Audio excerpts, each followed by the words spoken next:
elihle igama lenkosi uJesu. Amen. We bless the Lord. Bathandekayo, umphefumulo wami it's so much excited. Khona into inkosi ezoyenza namhlanje kuseni. Hallelujah. Ya ngeke uzwe isone ukuthi uhlaleleni kwaze kwaba lesi sikhathi.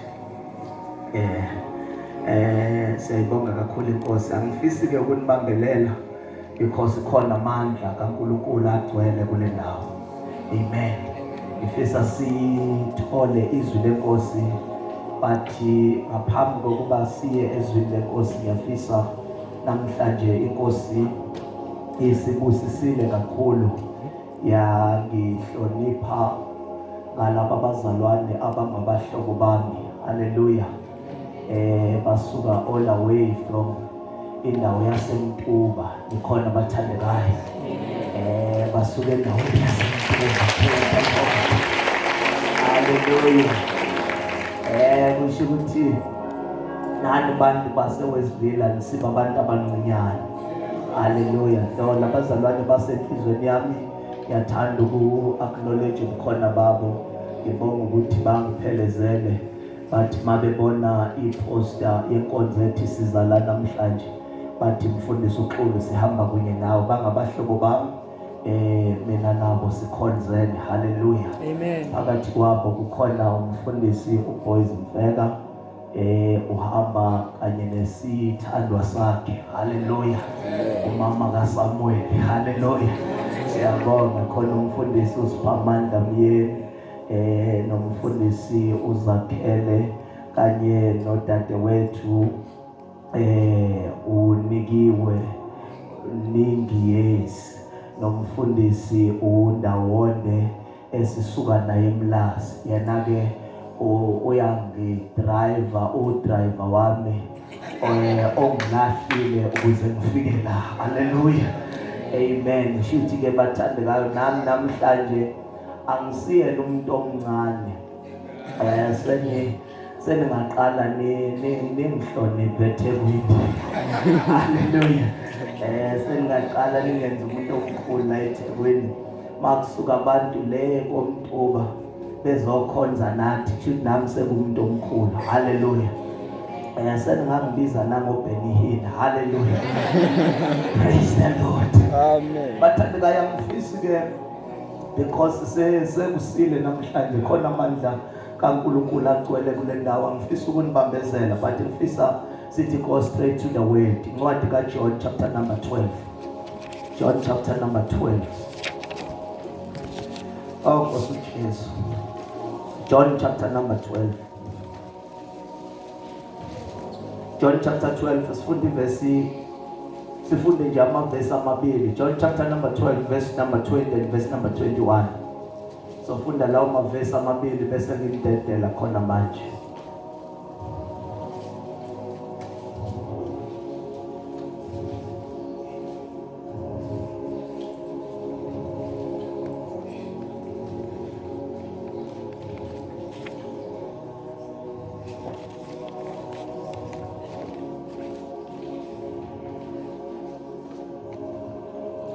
Verse number 20. Mase sitholile sithi amen.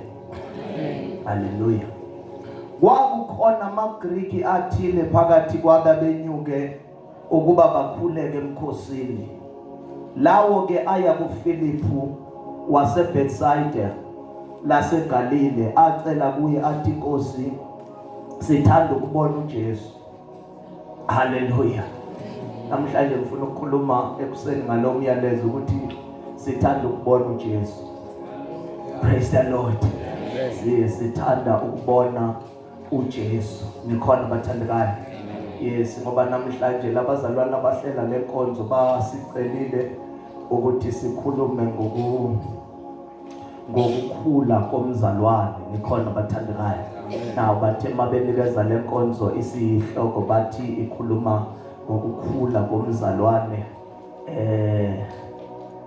immaturity, likhona bathandekayo, of a believer. But ke awukwazi ukukhula ngaphandle kwesambulo sikaJesu. Into eyenza umzalwane akhule ukuthi athole isambulo. sikaJesu. Namhlanje ngifuna ukukhuluma ngokuthi into engenza impilo yakho ishintshe ukuthi uthole isambulo sikaJesu. Incwadi lesifundayo ngeke ngize ngikhuluma okukhulu ngayo. It's one of incwadi engiyithanda ngendlela emangalisayo. Incwadi ibhalwa uJohane, nikhona abathandekayo.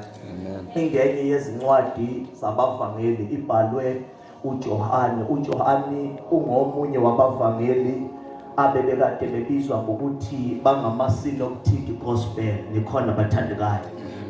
Labavangeli bekuwuhlobo labavangeli obelekade libhala incwadi ezihlukene zikhuluma ngempilo kaKristu noma zikhuluma ngeministry kaJesu ngesikhathi esemhlabeni, nikhona abathandekayo. Now uJohane ungomunye wabavangeli ababone impilo kaJesu ngesikhathi esemhlabeni babhala ngayo. Now ke labazalwane bonke babavangeli bahlukene. Kukhona umvangeli obizwa ngokuthi uMateyu, kube khona umvangeli obizwa ngokuthi nguMarko, kube khona umvangeli obizwa ngodokotela uLuka, nikhona abathandekayo. Ya kwangathi nodokotela bayaphenduka ngoba lo dokotela he was a doctor by profession, nikhona abathandekayo. Ya unawo ukuthi wake naye wabhala enye yezincwadi yabizwa ngevangeli, kwathiwa leli ivangeli ngokukaLuka, nikhona abathandekayo. Now ke bonke labavangeli babhale incwadi eziwu-4, incwadi ezine babhala ngempilo kaJesu. Kodwa into eqaphelekayo ngabo ukuthi boba u4 bebeveza impilo kaJesu, beveza umsebenzi awenze emhlabeni njengenkosi, nisekhona bathandekayo.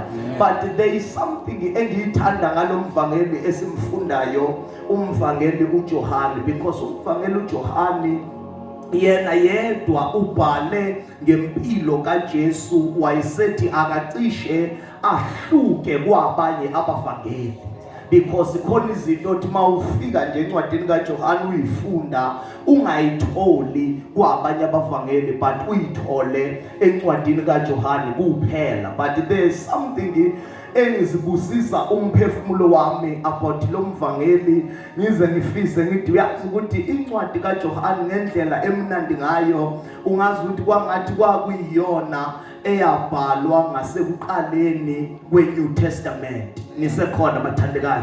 Ngendlela ngizochaza ukuthi why ngithi ngifisa sengathi kwangathi kwabhalwa yona ngendlela eqaleni kwaseTestamentini elisha, nikhona abathandekayo, ukuthi indlela emveza ngayo uJesu uma imiyisa ebantwini ayifani nendlela bonke laba abanye abavangeli oMateyu benoLuka bayamveza, nabo benoMarko bayamveza. Kodwa uJohane unendlela yakhe engiyithandayo aveza ngayo uJesu, nisekhona bathandekayo.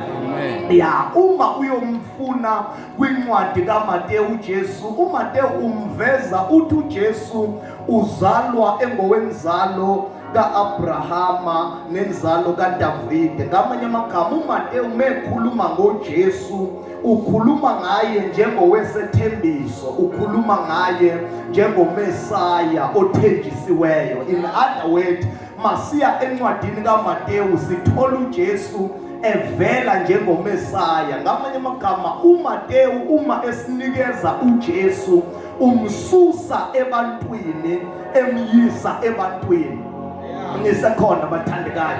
Umsusa kuAbrahama amsuse nakuDavide amyise kubantu. Ngamanye amagama uJesu okutholakala kuMateyu uvela kubantu aye kubantu. Kodwa uma siya kuMarko, uMarko uthi waye uJesu waseNazaretha elaliseGalile. Ngamanye amagama umveza eyinceku ehlala edolobhaneni elithile, naye futhi umsusa ebantwini eya ebantwini. Kodwa futhi ke masingena kuLuka, uLuka uthi ungowenzalo kaAdamu. In other words, umsusa kubantu emyisa kubantu. Ngiyabathanda labavangeli mabeletha uJesu bonke bonke bamsusa kubantu bamletha kubantu. Ngazana uthi bamenza abe ngovela kubantu eza kubantu. But there is something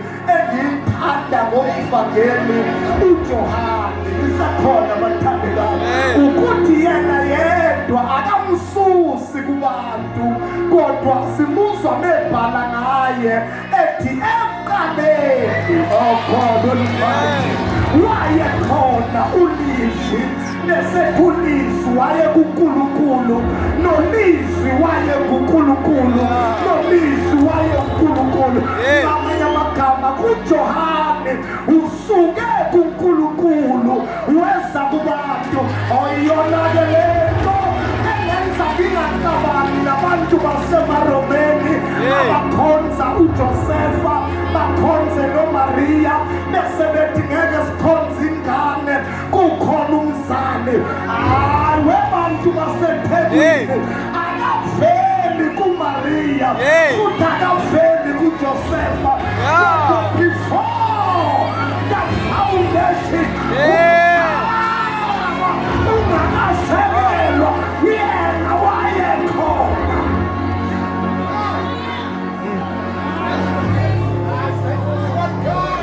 Hayibo, umhlaba ungakasekelwa yena wayekhona. Akaveli kubantu kodwa waba khona before abantu. yeah, Namhlanje ngifuna ukwambula yena ebekhona before abantu bese siyathandaza. Ngoba meke wathola isambulo ngaye uyokhonza impilo yakhe iyoba namandla okuma nangasiphi isikhathi. Lisekhona bathandekayo. Number 2, into engiyithanda ngencwadi kaJohane, ngike ngifise ngazuthi mfundisi umyeni ingabhalwa kube yiyona engenisa iNew Testament. Ngoba uma uyifunda incwadi kaJohane ithi ayifane nencwadi kaGenesis. Kunezinto oyithola kwincwadi kaJohane okuthi mawufunda incwadi kaGenesis uyithole, khona izinto othi mawufunda incwadi kaGenesis uyithole mawufunda incwadi kaJohane.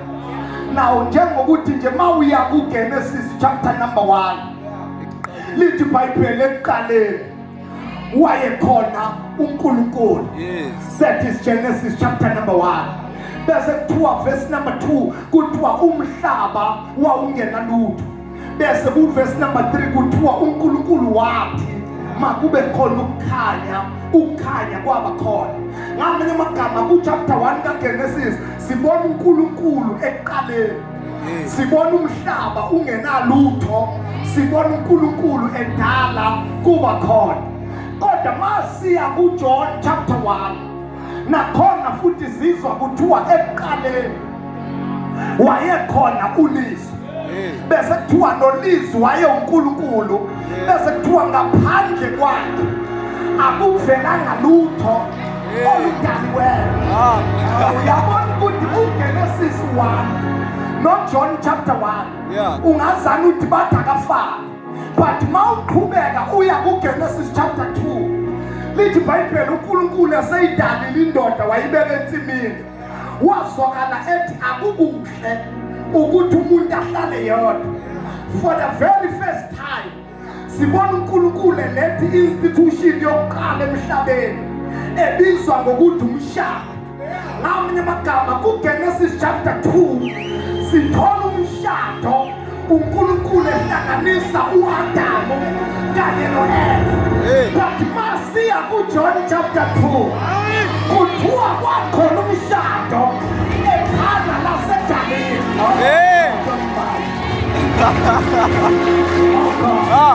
Alright. But uyabona ukuthi le ncwadi sithanda ukuthi ayifane. Masiya kuGenesis chapter 3 kuthi umuntu wadla isithelo ngenxa yenyoka, waqeda umuntu wawa wawela esonweni. Ngamanye amagama kuGenesis chapter 3 sibona umuntu edla, sibona umuntu esuka kwipresent, sibona umuntu ewela esonweni. UGenesis chapter 3 sibona umuntu ewa. But masiya kuJohn chapter 3 ithi iBhayibheli ngasebusuku kuweza kuJesu indoda ogama layo linguNicodemus. Yathi umuntu angenzani ukuze abuye kuNkulunkulu. Wathi Jesu mawungazalwa ngokusha ungabona umbuso. Ngamanye amagama kuGenesis chapter 3 sibona umuntu ewa. But kuJohn chapter 3 sibona umuntu efuka. Siyabonga Nkosi for John chapter 3. Obangatanita sakho kuGenesis chapter 3 kodwa sesikuJohn chapter 3. Angazi noma ngaqhubeka kancane. Qhubeka. Genesis ngithanda le incwadi ngizama nje ukuveza into engenza ngithanda incwadi kaJohn. Mawuya kuGenesis chapter 4 sibona uKhayina benoAbel benza umnikelo and they were worshiping God. Okusho ukuthi babelethe sacrifice yomnikelo and the sacrifice ababeyenza ngalesa sikhathi kwakumnikelo wemihla yonke yempilo yabo. Ngamanye amagama kuGenesis chapter 4 sibona umuntu edumisa ngeminikelo eqhubekayo ephathekayo. Sibona umuntu edumisa ngeminikelo ebambekayo yenyama. But masiya kuJohn chapter 4 sizwa uJesu ehlangana nowesifazane waseSamaria. Ekhokho benu bakhuleka kwabangakwaziyo kodwa thina sikhuleka kwesikwaziyo. Esethi kuza isikhathi sesikhona namanje where the true worshipers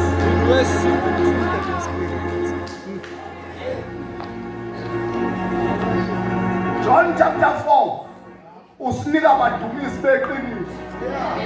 Kodwa nje Genesis chapter 4 usinika abadumisi bezinto eziphathekayo. Angazi noma ngisaba qhubeka ngiveze ukuthi yini engenza ngithanda uJohn kanye noGenesis. Mawufunda uGenesis chapter 5 lithi iBhayibheli uNkulunkulu wamdala umuntu. Genesis chapter 5 uNkulunkulu wamdala umuntu, wadala owesifazane, wadala owesilisa, waseyababusisa. Ngamanye amagama John Genesis chapter 5 uNkulunkulu usemsebenzini udala umuntu, udala owesilisa, udala nowesifazane. That is Genesis chapter 5. But mawuya kuJohn chapter 5 lithi iBhayibheli uJesu wakwasukumisa indoda eyishoshe bisihlala eqhibini yagula for 38 years. Umeyisukumisa lithi iBhayibheli wathi meyivusa kwakuyisabatha beza abapristi nababhali bathi weJesu usithatha isibindi sokusukumisa le ndoda ngesabatha ngoba isabatha akuvumelekanga ukuthi umuntu asebenze, akuvumelekanga ukuthi umuntu enze lokho. But ngithanda impendulo kaJesu umephendula abapristi uzwakala ethi ubaba usemsebenzini kuze kube manje. Ngamanye amagama lokho indodana ebona ubaba ekwenza nayo iyakwenza. kuGenesis chapter 5 usomanje uyasebenza. kuJohn chapter 5 indodana iyasebenza.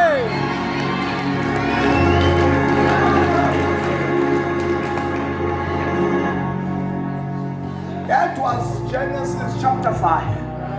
Ngosi kwangathi ngakhuluma iBhayibheli namhlanje bese ngimdedela. Genesis chapter 5. Genesis chapter 6. Lithi iBhayibheli kwangena ukube emhlabeni. Amadodana kaNkulunkulu alala namadodakazi abantu. Wayesethi uNkulunkulu ngiyayisola ngokuthi ngimenzeleni umuntu. Umoya wami ngeke uphinde uhlale emoyeni enyameni yomuntu. Ngamanye amagama uGenesis chapter 6 siza uNkulunkulu ethi umoya wami ngeke uphinde uhlale enyameni yomuntu. Bese ethi nezinsuku zakhe uyophila isikhathi esingaka bese yafa. That was Genesis chapter 6. But masiya kuJohn chapter 6 sizwe uJesu ethi uma midla inyama yami niphuza igazi lami Nkosi uJesu noma nifa mina ngizovusa besethi ngokuba inyama ayisizi lutho kodwa umoya uyaphilisa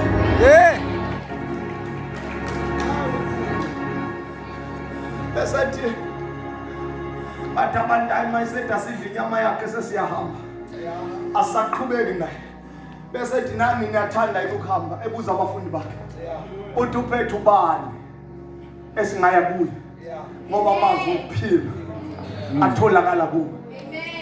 That is John chapter 6. Sibona umoya wenkosi ubuyela phezu kwabantu. But Genesis chapter 6 sibona umoya wenkosi uphucwa abantu. Oh, thank God for John.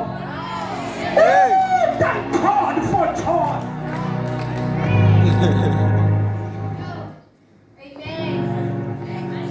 Genesis chapter 7. Genesis chapter 7. Uma abantu sebonile uNkulunkulu waphonza uzamqole emhlabeni amanzi abulala abantu. Ngamanye amagama kuGenesis chapter 7 amanzi abulala abantu. Hayi kuGenesis chapter 7 uNkulunkulu ubulala abantu ngamanzi. Uvala umkhumbi kufa abantu babulawa amanzi. Izulu livulela amanzi kodwa amanzi ayabulala. That was Genesis chapter 7. Kodwa masiyongena kuJohn chapter 7 lithi iBhayibheli ngosuku lokugcina lomkhosi omkhulu uJesu wema wathuma khona owomileyo akasayime akasayime aphuze.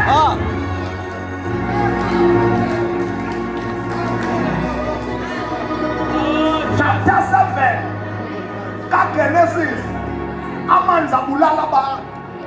But chapter 7 kaJohana eswini sakhe kuyakhophoza amanzi okuphila. In the unperished there shall flow the rivers of waters.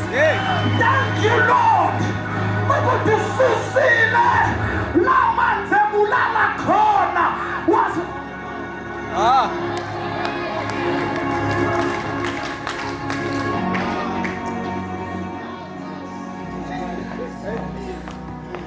in fact yonke imibhalo etholakala eBhayibhelini ibikhuluma ngoJesu.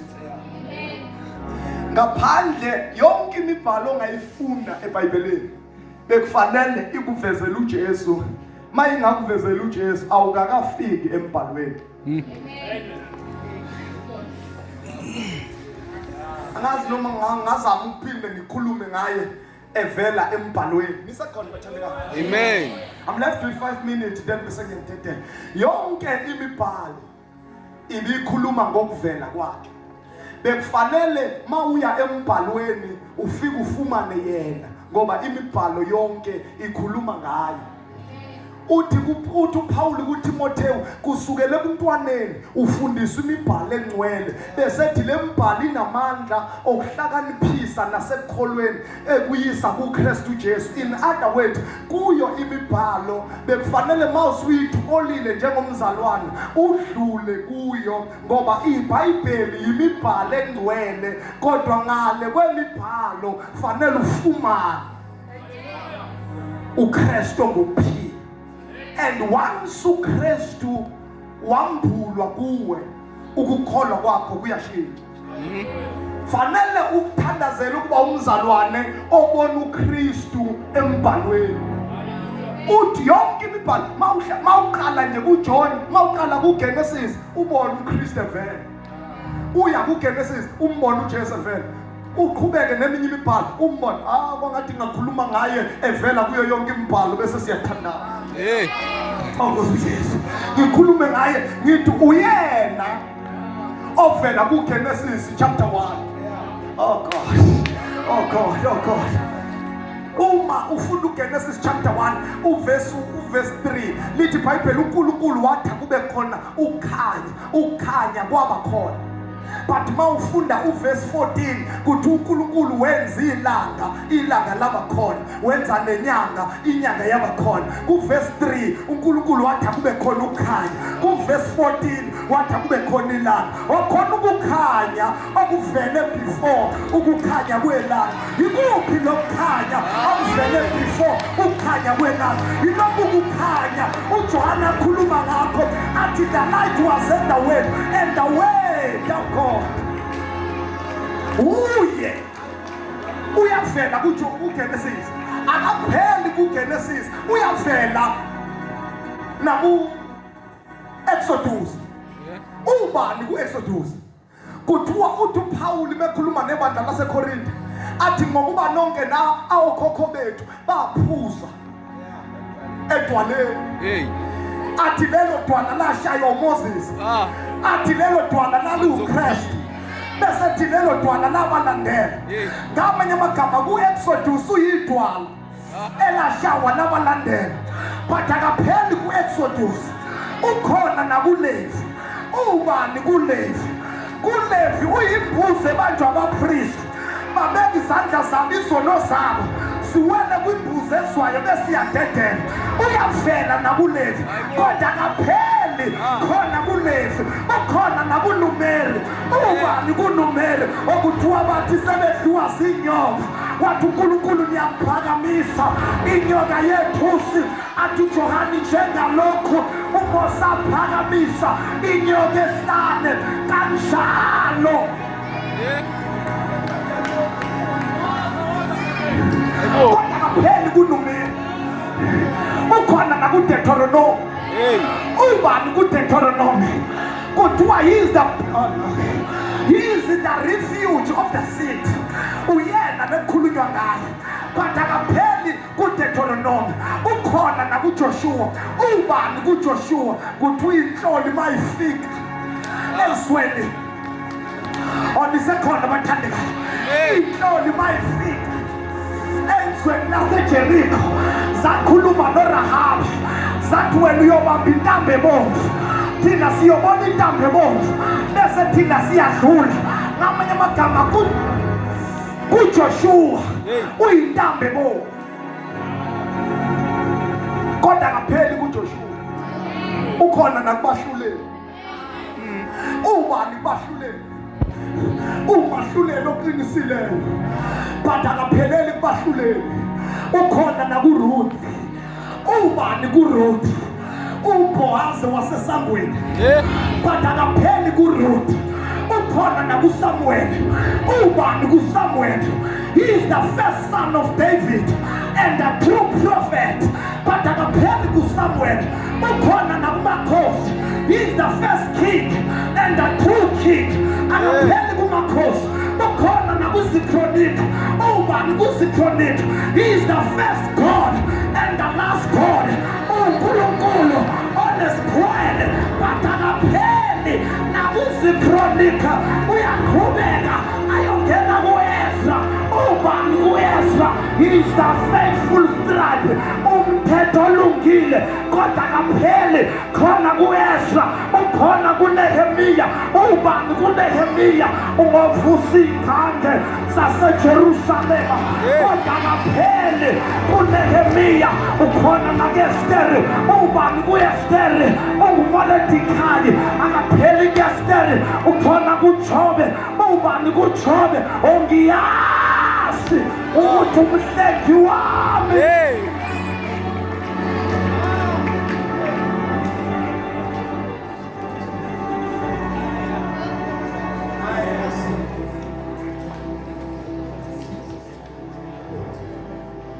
Asifunda khona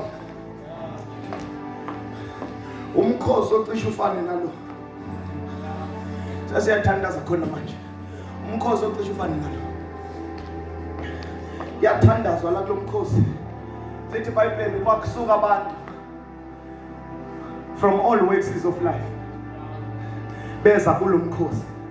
And number 2, into eyayisusa abantu kulo mkhosi lo kuthiwa babefuna ukuzobona uLazarus uJesu ayekade emvusile. Nisekhona bathandekayo? Amen. Ngifuna ukwenza umthandazo. Kuthiwa kwakusuka abantu all away zonke indawo bethi size emkhosini sifuna ukubona uJesu, abanye bethi sifuna ukubona uLazarus. Bonke abantu they were excited because ikwakhona indoda eyayekade igulile for 40 days uJesu wayivusa ngommangaliso. Ngamanye amagama kwakusuka abantu endaweni zonke bethi bazobona uLazarus ovuswe ekuthuneni, bazobona ummangaliso wenziwa. Babe nento ukuthi bagibele ama-transport ahlukene bathi sifuna ukubona lo mmangaliso wenzekile, sifuna ukuba wofakazi bale ndoda, sifuna ukubona le ndoda ekuthiwa ivusiwe. Ngamanye amagama bonke labantu ababekhona la babesuswa ummangaliso bethi sifuna ukubona ummangaliso. Sesiyathandaza. Amen. But lithi iBhayibheli there is this group engiyithanda enhlizweni yami elithi iBhayibheli beza bona bengabezizwe. Kwakuuqeqeba labantu abasuka from izizwe zamaGreek. Lithi beza kuPhilip bathi thina iyodwa into esiyicelayo, sicela nje ukubona uJesu. Bathi sicela ukubona God. Hey. So asinandaba asizelanga ummangaliso wokuthi kwenzekeni kuLazarus, but sizela ummangaliso wokuthi sizobona uJesu. Ungathi labantu babeza benesambulo sokuthi manje wathola ummangaliso wokubona uJesu, kukhona into ozoyithola ummangaliso ongeke ukunike yona. Khona izinto engagijinyelwa abantu kodwa engeke uyithole ngokuthi ugijimele lezo zinto, but eyizotholwa abantu athe sebefikile enkonzweni baba nenhliziyo nomthandazo wodwa wokuthi asisafuni ezinye izinto kodwa sicela ukubona. Oh Lord, Mongwela usiphi inhliziyo ebuseni riphanta kamahantosha. Mongwela usiphi inhliziyo ekseni konke ngifuna ukukutshela yona.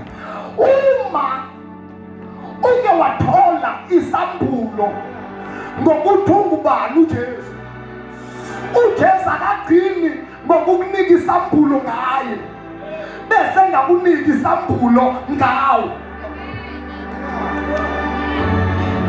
Akekho umuntu owakuthola isambulo sokuthi uJesu ungaba nesambulo sokuthi yena ubani.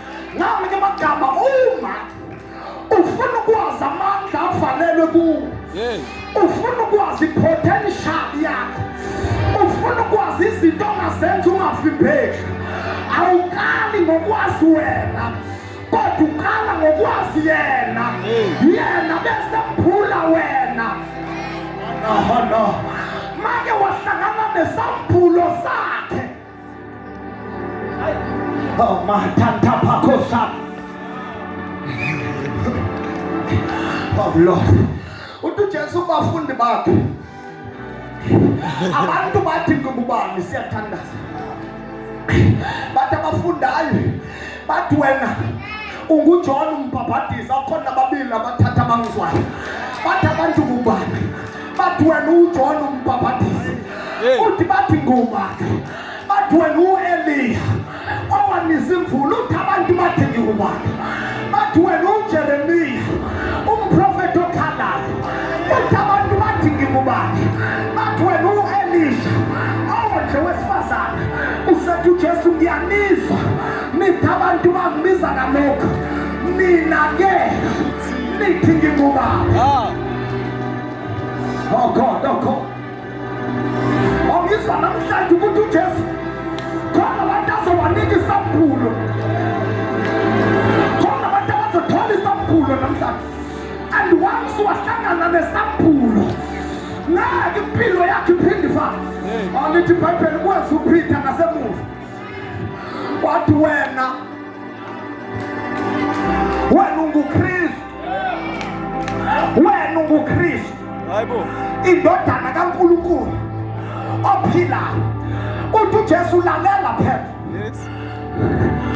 wena uSimon, but because of the revelation you are no longer Simon.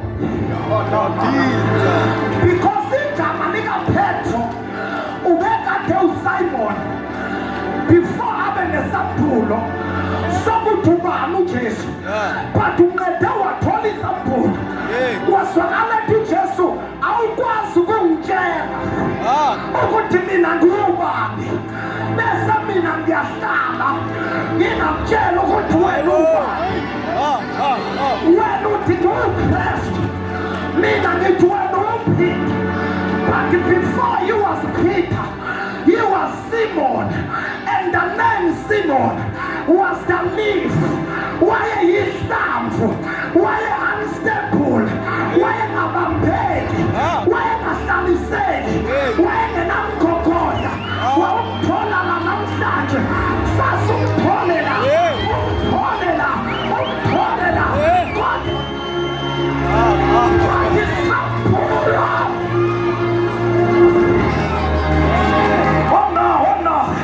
Oh no. Before you make a revelation, Lord, this Friday, see Paul and Conjoin, but in the next Friday,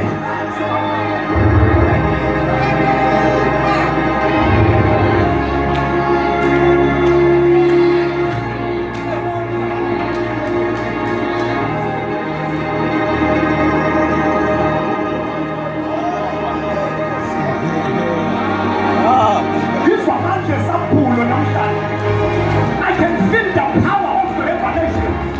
When God is revealing himself over your life, the devil is in trouble. What was so coming on my demon?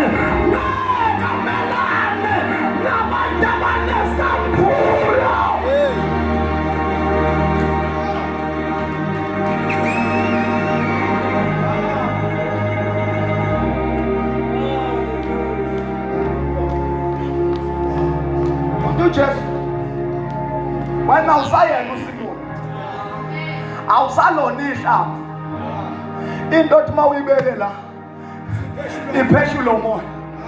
Before uPetra ahlangane nesambulo, igama lakhe bekuSimon. That's why methi kuJesu, weJesu mina la ufa khona nami ngizofa khona. But kwafika intombazane yathi lo ube naye, wathi lo muntu angimazi, because he was unstable. Before the revelation he was vulnerable. Wayengakwazi ukubambeka, wayeshukumiswa imimoya, wayenyakaziswa amasa. Oyingakho ethi uPostoli uPaul uyena loyo moya owanikeza abanye ukuthi baba abapostoli, abanye baba abaprofeti, abanye baba abavangeli, abanye baba belusi, ukuzima dalika Jesu lipheleliswe. Kunye libokholwa isingabe saba zingane sinyakaziswa okwemimoya kodwa sifinyelele emphotelo phelele.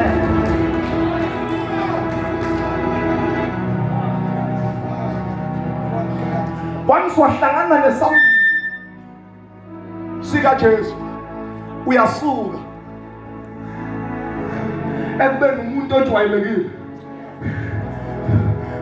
Uthi uJesu wena Petro awusayena uSimon,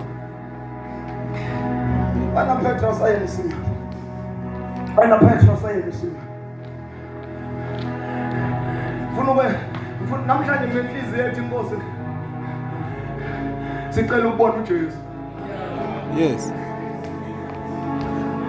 Because once wathola isambulo ngayo. No. Uthi Petro, you are the Christ, the Son of the living God. Uthi Jesu, whoa.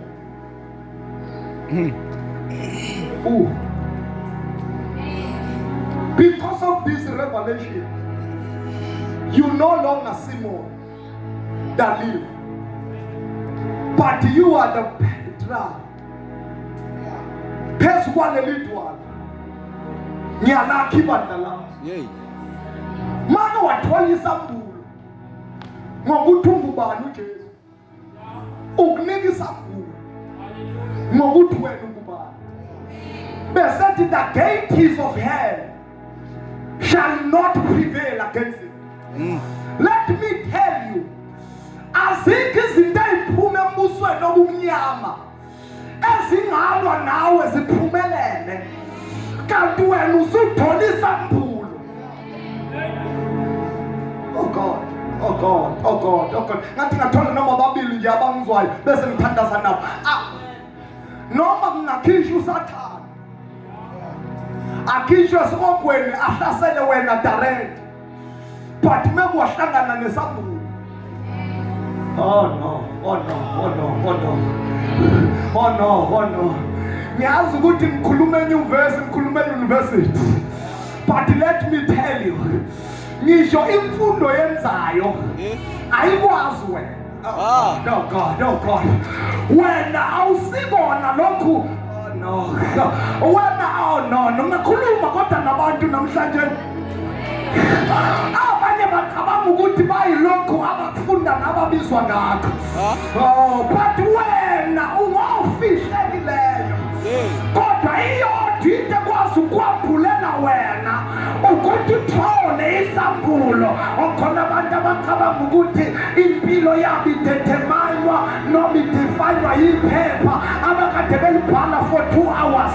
Umele wabhala wafeyila acabanga ukuthi usengohlulekayo. Hayi, ngisho iphepha lika 2 hours alikwazi ukumdefaya, because mina ngingofihlakeleyo, mina ngingotholakala ngesambulo.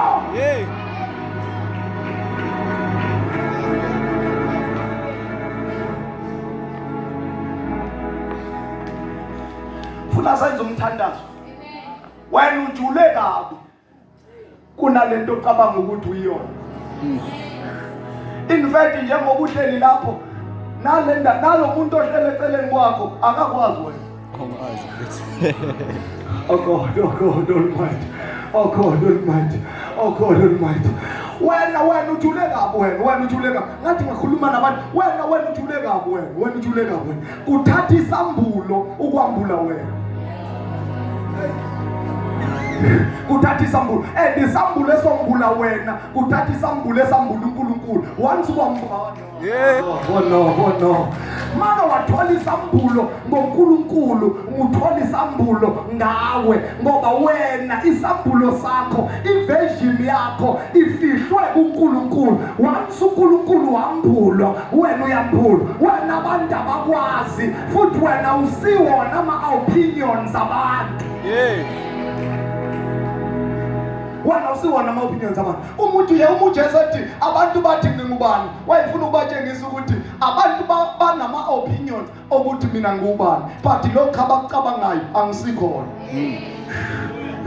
Bathi abanye uJohane, bathi abanye uEliya, uthi uJesu lokho abakucabangayo ba-right ukuthi bakucabange, but impilo yami ayisikho lokho abantu abathi ngikho. In fact impilo yami iyimfihlakalo efihlwe kuNkulunkulu. Nina nithi ngubani? Uthi uphethe wena uKristu, usethi uJesu hayi nawe phetha ukwamtholanga lokhu emfundweni onayo yokudoba ofisha. Oh no, because uphethe phela ubengafundanga e-university, ubefunda ukudoba inhlanzi, but imfundo yeinhlanzi ayiminikanga isambulo ngoKristu. Kodwa oh no God Almighty, kodwa uNkulunkulu wasezulwini wamehlisela isambulo ngoKristu. Isambulo ngoKristu, samnika isambulo ngaye. Wena kuthatha isambulo ukuze kuvele wena usikho lokho abantu abathi uyikho, futhi awusikho lokho abantu abacabanga ukuthi bayakwazi, awusikho futhi lokho abantu abakubonayo, kodwa wena isambulo sakho sifihlwe kuNkulunkulu. Wena uhleli kulowo mzimba kodwa usiwona lo mzimba. Oh no. Engathi ngathola noma babili ngikhulume nabo. Ngikhuluma nami phela. Wena uhleli emzimbeni kodwa usiyena umzimba. Wena uhleli lapho kodwa akuhleli wena, kodwa akuhleli wena. Oh no. Nkosi uJesu. Lo mzimba ohleli kuwo awukwazi wena. Ingakho masikhuluma ngalo mzimba kuthiwa lezi isandla sami, lezi inyawo zami, leli ikhanda lami, umbuzo uthi uma kuyisandla sami mina ngikephi, uma kuyinyawo zami mina ngikephi, uma kuyikhanda lami mina ngikephi. Awukwazi ukuthi lesi sandla sakho bese uthi mina, oh no, God Almighty. Uma kuyisandla sami kusho ukuthi mina khona la ngifihlwe khona. Kwathi ngakhuluma nabantu abafihliwe, wena uyimfihlakalo wena.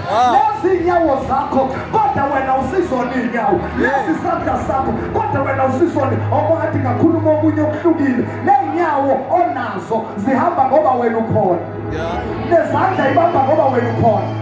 Maphuma wena umzimba uyindawo uyahlala lapha.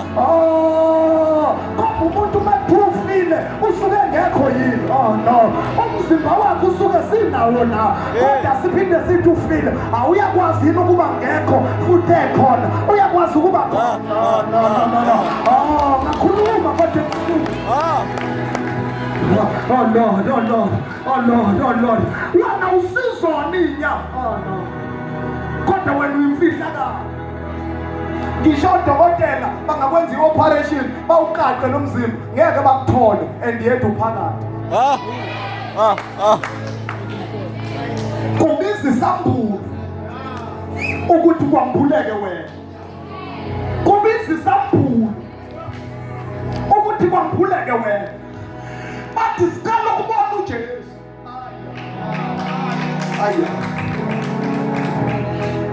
My time is up. Sikalo kubona uJesu. Kubiza isambulo ukuthi kuvele wena. Make kwavela isambulo wena uyavela.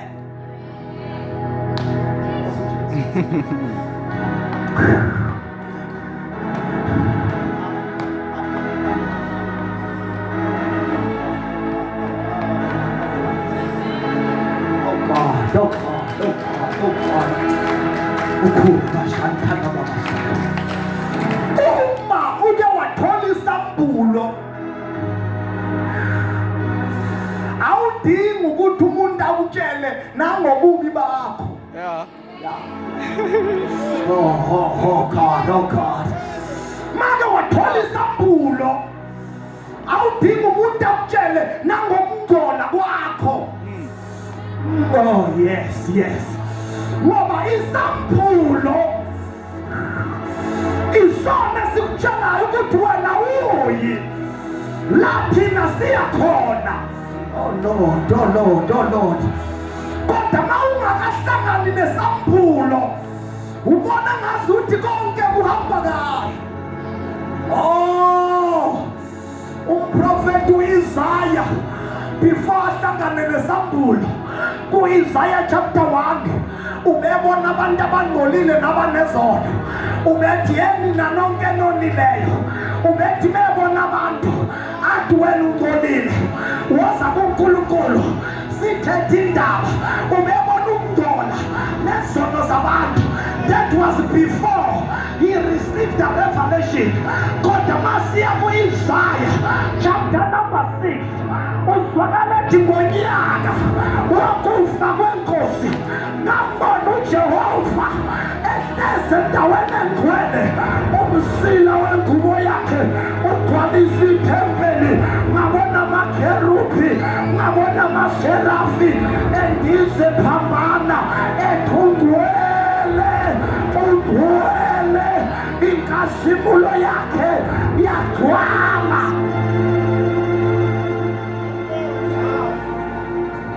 Emva kokuthola isambulo simuzwe ethi maye kimi Nkosi,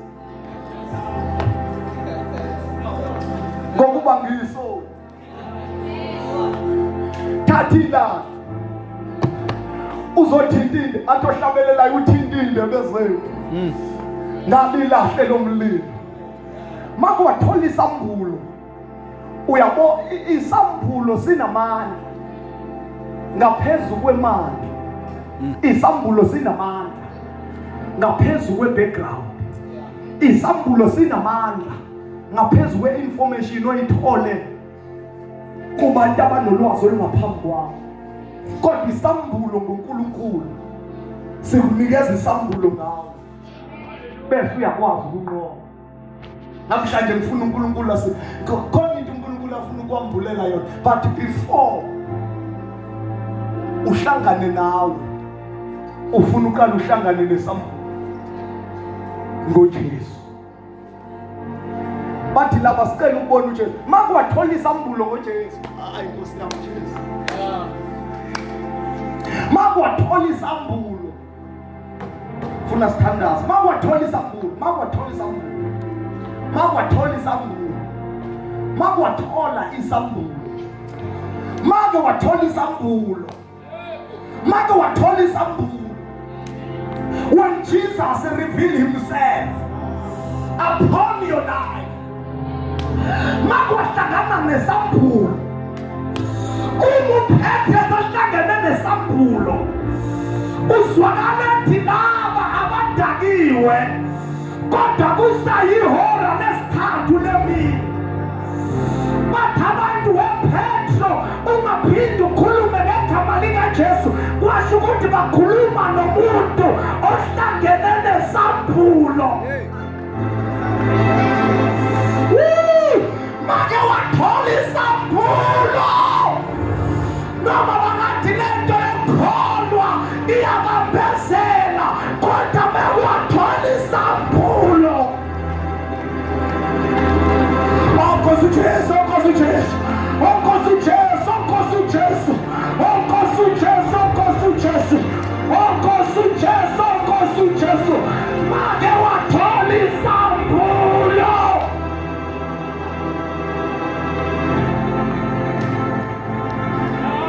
Mama wathola isambulo.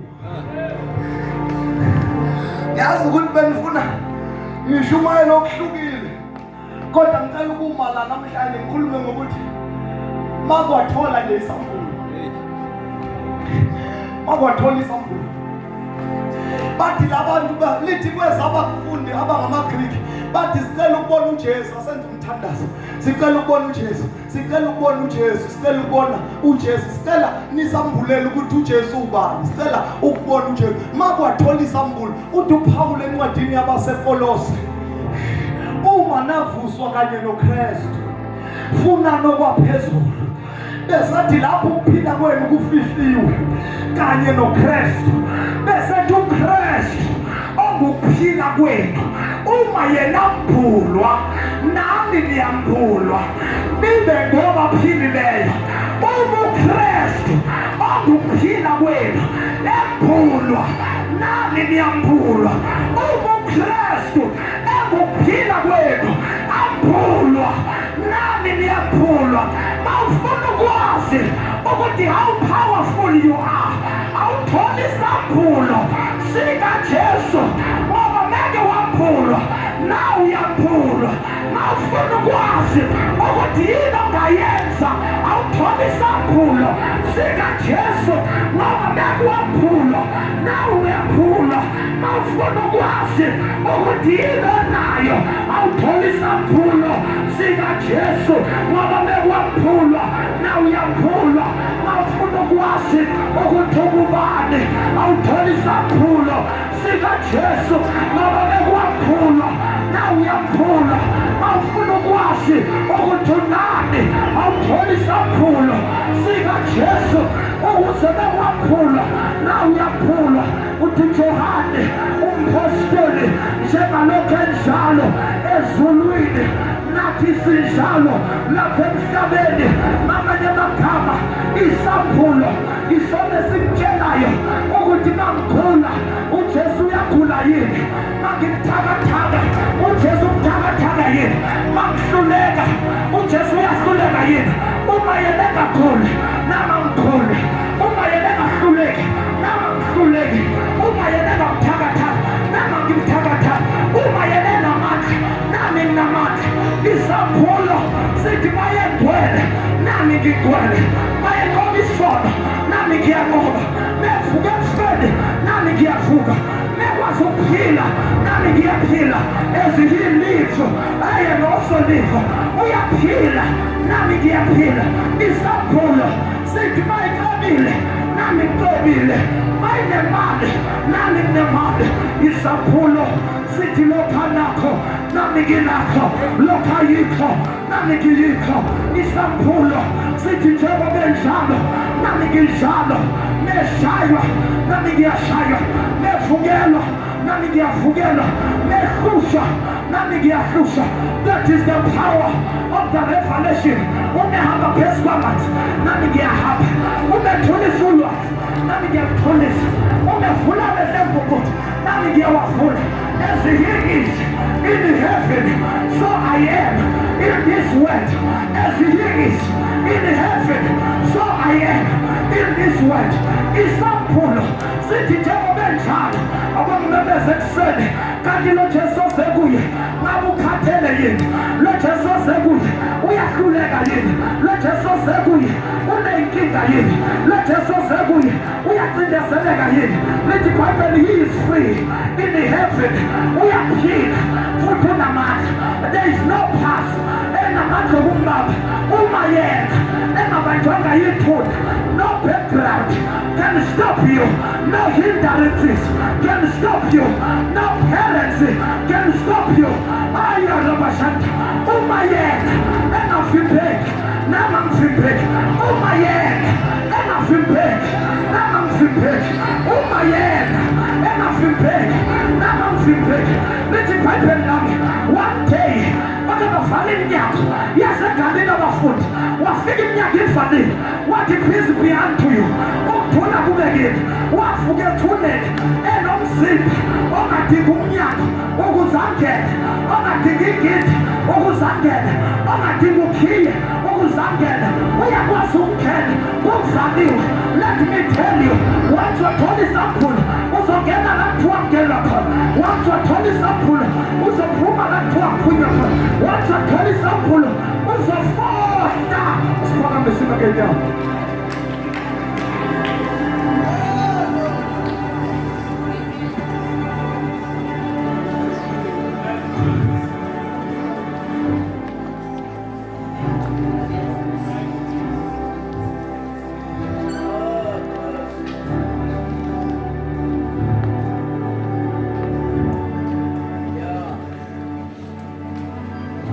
When the glory of the Lord shines brighter and brighter, the more I see, the closer I get. I love the revelation. Sesiyathandaza. As he is in heaven, so are we on earth. Isambulo sithi njengoba enjalo ezulwini, nathi sinjalo.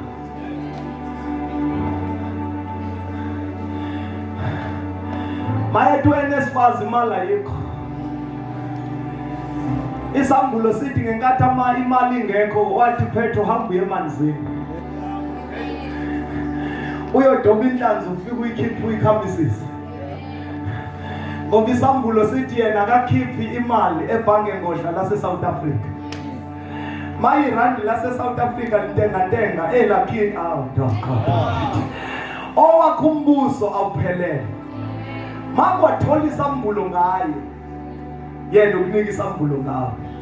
Izinto ezikunqobayo zikunqoba ngoba awukakasitholi isambulo ngawe. Imfundo yethu yinhle kodwa ayikwazi ukukunika isambulo ngawe. Oh God. Oh God. Uyedwa umuntu ofihla isambulo somuntu, ofihla iqiniso lakho, yilo okwenzileyo. Uthi uPaul ishumayela imfihlakalo ebifihliwe kubantwana basezweni. Athi sikhuluma ngoKristu imfihlakalo ukuthi nabe zizwe sebeyahlanganyela kule mystery ekade ifihlakele. Athi yebo lokuhlakanipha esikhulumayo kaNkulunkulu okufihlwe kuye, kodwa kuludumo nenkazimulo kithi. Athi lokhu inyama ababusi balelizwe abangakwazi lokhu uNkulunkulu akufihle kuye. Athi lokhu ihle lingakubonanga, nendlebe engakuzwanga, nenhliziyo yomuntu engacabanganga, ilokho akulungisile. Let me tell you, siyathandaza sibala mehleki. Awudingi intshumayelo enkulu ukuze uhlangane noqobo lwakho, kodwa udinga isambulo ngoJesu ukuze uthole uqobo lwakho. Makwathola isambulo ngoJesu, ngeke uphinde uyibukele phansi. ngeke uphinde ucabanga ukuthi khona into eyokwahlula. Uyokwazi ukuthi wena you can do all things through Christ.